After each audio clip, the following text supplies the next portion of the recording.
Thank you so much. Over the course of the past few months, we've had the chance to get to know some of our awesome assistant principals, and today we're going to meet our final one. And while she's last, she is most definitely not least. Today we have Ms. Schmidt on the show. Thank you so much for being here. Absolutely. Thank you for having me. So at the beginning of all my interviews, I like to ask kind of like a weird question to all my interview subjects, just to kind of get to know you. So my first question for you today is, if you got the chance to have lunch with any celebrity, who would it be?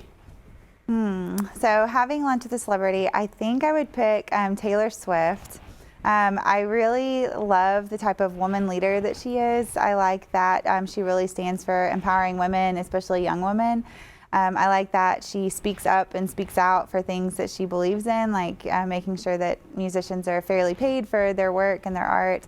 I like that she really just uses her voice to reach people, and is a very inclusive leader, and loves people just for who they are and how they come to the table. Most definitely. And I know on the show we've talked a lot about her new re-recordings. Are you excited for those? I'm super excited. That's just one thing that is just one of those awesome things about her. She's like, you know what, my voice was squashed in that moment, and I want to do that again to where it's fully heard, and it's very something that she would do. Absolutely. All of us at HGN are really looking forward to the re-recordings. Yes. Now, to switch gears a little bit, you are the assistant principal for the science department. So I know that science is typically like a very hands-on subject. And how have you seen the teachers in your department really overcome that obstacle and do engaging labs for the students? Yeah, so the science teachers this year have absolutely knocked it out of the park. They are just so creative and incredible at what they do.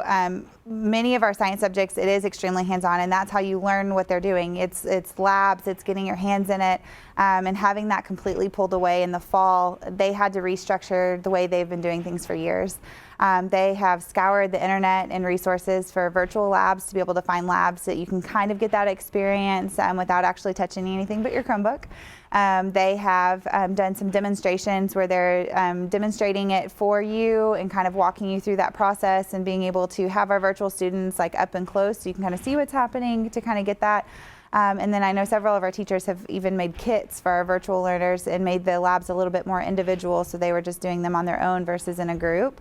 And then finding ways to get those out to kiddos at home. So their creativity has just been incredible this year. Yeah, and I know in my science class in particular, we've done some of the online ones, but we also just got the chance to do some hands-on, and I really like being able to do that. Yes, for sure. Yeah, well, thank you so much for being on the show Absolutely. today. Back to you guys at the desk.